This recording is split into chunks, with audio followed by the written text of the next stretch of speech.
Hello tout le monde. Aujourd'hui on se retrouve dans une vidéo, nouvelle semaine, nouvelle vidéo à 16 h. Je vais vous parler aujourd'hui de mon postpartum. J'avais très envie de faire cette vidéo dans la continuité vraiment de celle sur mon accouchement. J'en ai très peu parlé de ce qui s'est passé après parce que je me réservais vraiment de faire cette vidéo là. Il faut savoir que ma fille a plus de 4 mois maintenant. Donc je suis officiellement sortie de mon 4e trimestre et du coup je me suis dit que c'était le bon moment pour vous filmer cette vidéo. Donc prenez quelque chose à boire, un petit encas, faites-vous plaisir. Si vous voulez vous faire la playlist, je vous mettrai la vidéo sur l'accouchement juste là, comme ça au moins vous faites une continuité. Pour vous faire un petit récap, il faut savoir que moi mon accouchement a été assez rapide. Enfin moi du moins je l'ai vraiment vécu comme si, enfin j'ai pas eu trop le temps de voir les choses venir. J'ai perdu les os à 20h30, j'ai accouché à 5h30, enfin 5h24, donc 5h30. Ça s'est passé ultra vite pour moi. Franchement, c'est bien passé.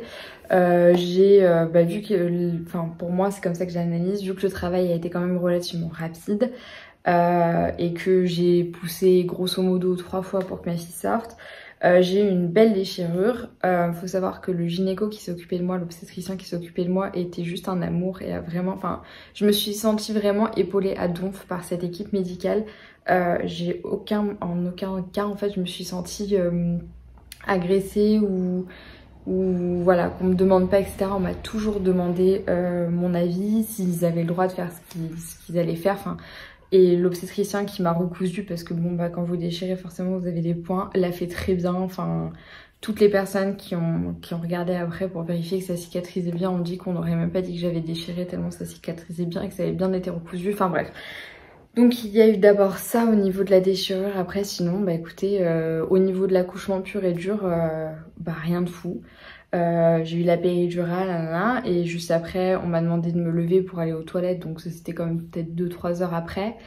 Je me suis levée comme si de rien n'était. J'ai pas eu de grosses séquelles liées à la pose de la péridurale. J'étais sous Doliprane, c'était pas non plus... Enfin au niveau mal physique, franchement postpartum ça allait, même au niveau des pertes de sang je m'attendais vraiment à la chute de Niagara. Bon, pour moi personnellement ça a pas été des grosses chutes de sang quoi. Donc, niveau physique on va dire que ça allait, c'était niveau moral. J'étais juste submergée d'émotions. Quand on m'a posé ma fille sur moi, c'est vrai que j'ai pas eu cet élan d'amour tout de suite. Enfin, je sais même pas comment mettre des mots sur ce qui s'est passé, mais en fait, c'était tellement rapide que j'ai pas eu le temps en fait de faire la connectique entre le fait que ma fille qui était dans mon ventre était maintenant sur ma poitrine. Et ça, enfin, il m'a vraiment fallu du temps en fait pour le comprendre, pour le concevoir, etc. Donc c'est vrai que ça n'a pas été genre le coup de foudre immédiat. J'ai pas été emplie d'amour. C'est juste que voilà, on m'a posé ma fille, j'étais très émue, mais j'ai pas eu cette vague d'amour que tout le monde décrit.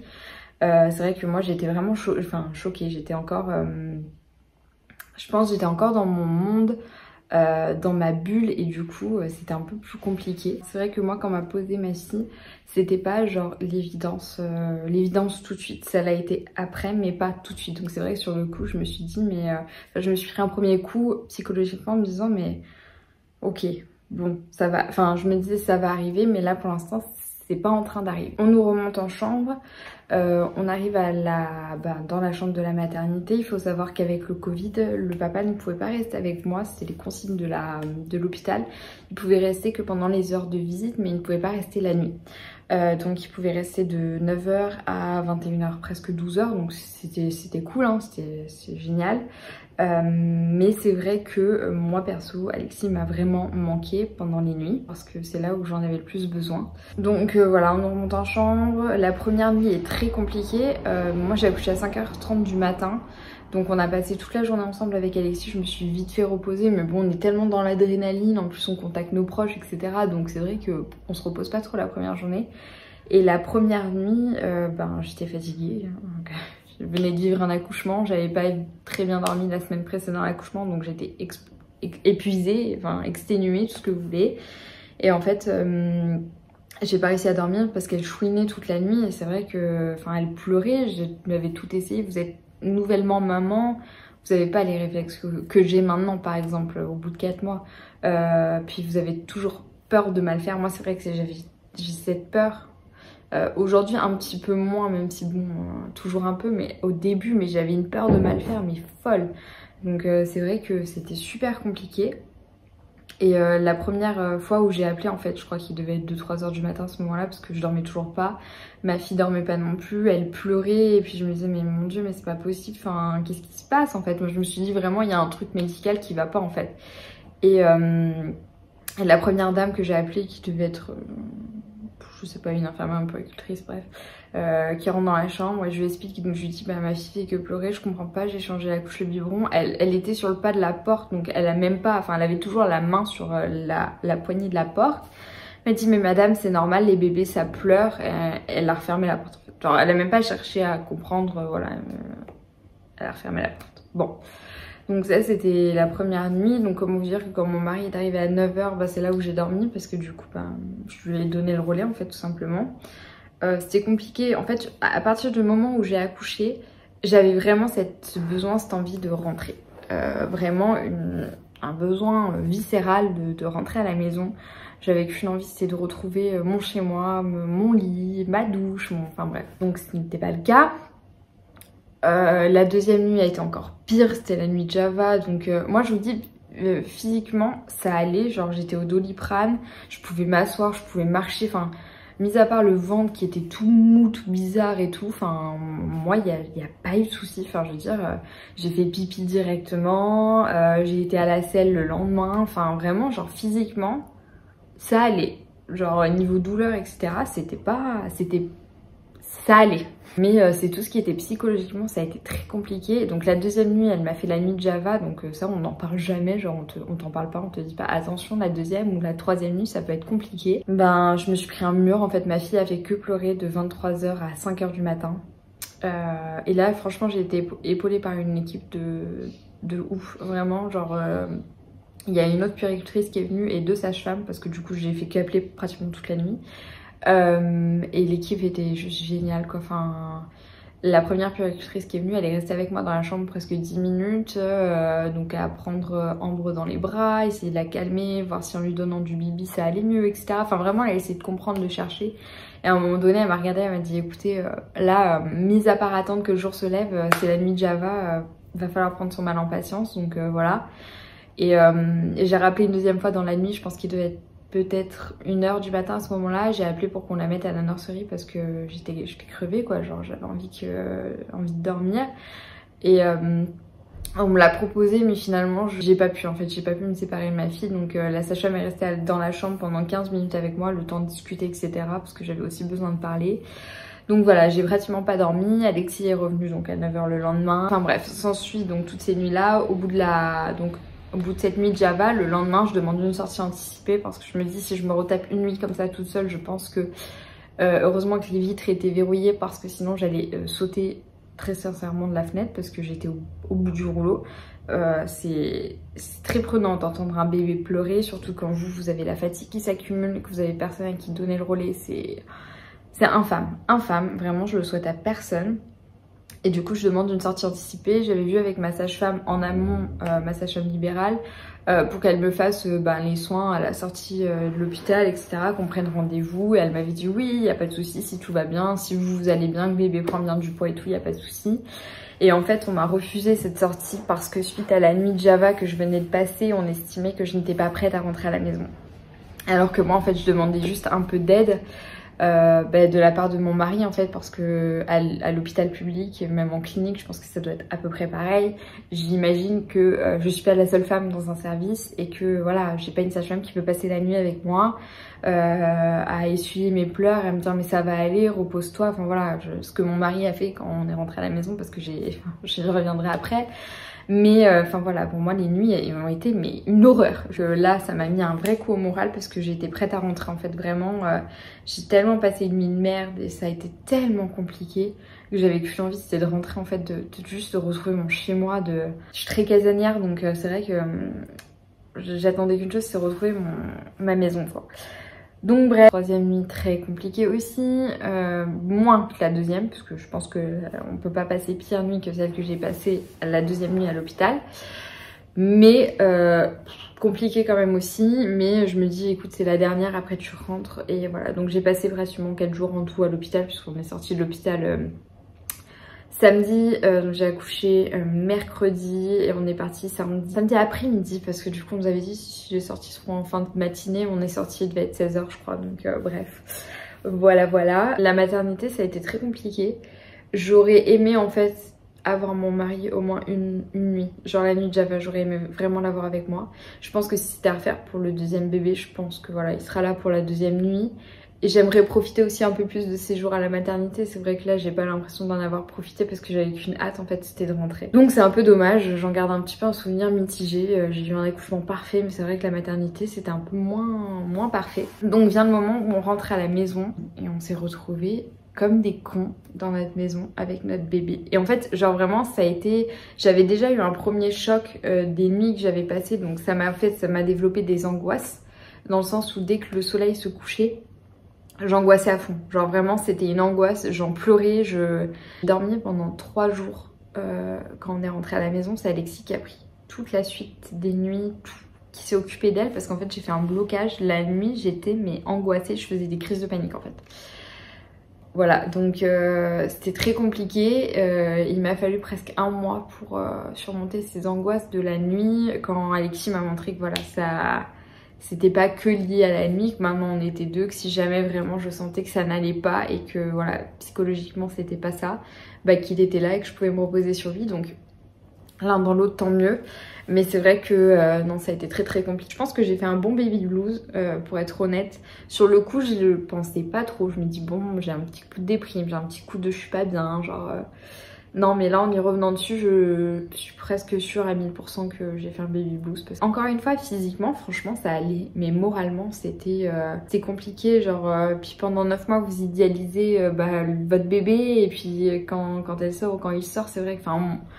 Enfin, moi j'attendais vraiment cette vague d'amour. Là, je peux vous le dire que je l'ai eu, mais bien plus tard. Et c'est vrai qu'au tout début, on se dit, mais moi vraiment, je me suis regardée dans un miroir. Et c'est pour ça que je vous dis, je pense que le baby blues, j'étais en plein dedans. Je me suis dit, mais qu'est-ce que j'ai fait? Qu'est-ce que j'ai fait? Limite à regretter en fait de me dire, mais je serai jamais une bonne mère et... Mais qu'est-ce que j'ai fait en fait? Qu'est-ce que j'ai fait? Et ça a été vraiment le premier mois à être très compliqué avec un bébé qui pleure. Pas beaucoup, j'ai envie de vous dire, mais quand même le soir, voilà, le soir, je pense qu'elle sentait que j'étais angoissée, que voilà. Pendant le premier mois, j'aurais pas pu être seule avec ma fille. Donc Alexis a eu la chance et le privilège, et je le remercie de l'avoir fait, d'avoir pu poser 6 semaines de congé. Donc il a été 6 semaines à la maison avec nous après la venue d'Ambre. Et juste ça m'a sauvée. Je faisais crise angoisse sur crise angoisse, j'avais peur de très mal faire. Et on se posait plein de questions, enfin de savoir, etc. Si on faisait bien, si on faisait pas bien, si machin, si truc, si bidule. Et en fait, je me suis sentie un peu aussi... comment vous dire ça? Je l'ai vu sur le compte de le postpartum sur Instagram. C'est une maman aussi qui explique un peu aussi ce qu'elle a vécu, elle, en postpartum. C'est hyper intéressant. Et c'est vrai que pendant la grossesse, en fait, on est vachement encadré dans le style où tous les mois, vous avez un rendez-vous. Tous les mois, on vous demande comment ça va. On vous prend la tension, enfin vous êtes encadré tout du long. Et le postpartum, pendant les 6 premières semaines, vous êtes plus encadré. Bébé est encadré, oui, vous non. Vous avez votre premier rendez-vous postpartum entre 6 et 8 semaines après l'accouchement. C'est là où on commence à se dire, peut-être qu'on va faire une rééducation du périnée. Je me suis sentie seule, hein. Je me suis sentie vidée. Je pense que s'il y avait eu la famille, en fait je sais pas. C'est vraiment une question que je me pose. Je me dis, est-ce que si j'avais eu ma famille, ça irait mieux? Et je pense pas. Franchement, je pense que j'étais tellement au fond du gouffre. Même si ma mère m'avait pris Ambre pour me laisser me reposer, etc., j'aurais pas voulu parce que... Paradoxe complet, hein. J'en pouvais plus de l'entendre pleurer, j'étais à bout. Mais en même temps, je voulais pas qu'elle sorte de mon champ de vision parce que j'avais trop peur qu'il lui arrive quelque chose. Psychologiquement, moi, je me suis prise un mur. Genre vraiment, physiquement... Je pense que ton image en prend un coup. Moi, mon image a vraiment pris un coup. Et puis alors le ventre, j'ai perdu assez rapidement. Là, franchement, je dirais que j'ai retrouvé mon ventre d'avant grossesse. J'avais déjà pas un ventre plat de base, donc bon, on va dire que j'ai... Franchement, j'estime que j'ai retrouvé le ventre que j'avais un peu avant. Plus ou moins, j'ai une petite poche, voilà, mais le mom bob, mais ça va. Mais c'est surtout au niveau des bras, des cuisses que j'ai un peu pris... Mais bon, bref, ça c'est autre chose. Genre, physiquement, au niveau mal, j'ai pas eu mal, mais moralement, ouais, c'était compliqué. Donc là, le premier mois était très compliqué. les 2-3 premières semaines, tous les soirs sous la douche, je pleurais en me demandant ce que j'avais bien fait pour mériter ça. Ça a été mais ultra compliqué. Et après est venu le deuxième mois, donc le deuxième mois, voilà, en fait, on commençait à s'éveiller, ça devenait intéressant un minimum. Voilà, on commençait un peu à prendre nos marques tous les trois. Elle comprenait qu'on était ses parents, etc. Enfin, le deuxième mois, ça allait un peu mieux, on va dire. Et le troisième mois, ça allait encore mieux. C'est-à-dire que ça a vraiment été une courbe où petit à petit, les choses ont évolué. Aujourd'hui, moralement, ça va. Honnêtement, ça va. J'ai toujours des moments de down, mais pas liés au postpartum, je pense pas. Je vais vous faire d'autres vidéos, mais on déménage cet été, en juillet. Du coup, là, à l'heure où je vous filme actuellement, on est le 1er juin. Donc, c'était complètement débile pour moi de reprendre une activité professionnelle alors qu'on allait déménager. Donc j'ai quitté à contre-cœur mon travail. Impliqué aussi d'avoir perdu aussi cette partie d'identité de moi. En fait, j'ai eu vraiment beaucoup de mal à faire le deuil, entre guillemets. Je mets vraiment des grosses guillemets, mais faire le deuil en fait de ma vie avant ma fille. Parce que c'est juste génial. Enfin, je veux dire, j'en prends beaucoup de gratification d'être sa mère et enfin voilà, d'avoir une nouvelle casquette. Et je me dis genre, quand je la vois grandir, je suis émerveillée et vraiment genre je me sens mais complète en fait. J'attends vraiment de rentrer, de déménager, de rentrer voir ma famille pour vraiment laisser Ambre et pouvoir me reposer, retrouver aussi mon chéri, parce que c'est vrai que dans un couple, ben comme ça on s'oublie un petit peu. C'est un équilibre à trouver. Là, je vous avoue qu'à 4 mois postpartum, je l'ai toujours pas trouvé. C'est compliqué. Et en fait, je pense que cet équilibre-là, on le trouve vraiment jamais vraiment, je pense. Au niveau postpartum aussi, ce que je peux vous dire là actuellement, c'est que physiquement, j'ai plus trop de séquelles, honnêtement. J'ai fait ma rééducation du périnée. Donc j'ai fait les 10 séances avec la méthode de Gasquet, donc, que ma sage-femme a appliqué en fait. Donc c'est de la gymnastique. Ça s'est bien passé, voilà, j'ai un périnée tonique, tout va bien. C'est juste que maintenant, je suis prise vraiment d'un élan de je veux du renouveau. J'ai jamais été très sportive, mais là, j'ai envie de me mettre au sport. Donc tous les soirs, je suis là sur mon petit tapis, je me fais des étirements, je me fais une petite séance de sport, même 10-15 minutes, ça me fait du bien. J'ai envie de me refaire toute blonde, genre des racines aux pointes et pas juste une sorte d'ombré. Donc j'ai pris rendez-vous avec la coiffeuse début juillet. Je vais me refaire mes extensions de cils, enfin bref, tout plein de trucs où j'ai envie d'un renouveau, j'ai envie de me retrouver. Et j'ai très hâte de rentrer en métropole aussi pour faire les boutiques, parce qu'ici on a Kiabi Gémeaux et c'est tout. J'ai fait un gros tri dans mon placard, à enlever toutes les fringues qui ne me vont plus pour pas que le matin je me reprenne tous les matins un coup de poignard dans la nuque en me disant non ça te va pas, non ça te va toujours pas, non ça ne va pas. Donc là j'ai mis que les choses qui me font me sentir bien, et tous les autres trucs je les ai mis soit à donner, soit à vendre, soit si c'est des trucs auxquels vraiment je tiens et je me dis potentiellement si un jour je perds du poids j'aurais très envie de les retrouver, je les ai gardés dans un petit carton. Mais voilà, là je vous montre pas à quoi ressemble la maison, c'est un bordel monstre. On déménage le 15 juillet, donc nos cartons partent le 10. On fait le grand voyage de Guyane à Métropole avec un bébé de 6 mois. Elle aura 6 mois à ce moment-là, donc on est juste ravis.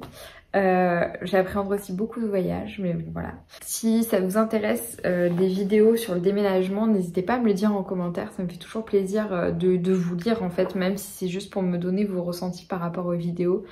Vous imaginez même pas ce que ça veut dire en fait pour des petits créateurs comme ça de contenu, d'avoir même un abonné en plus, un commentaire, un like, enfin...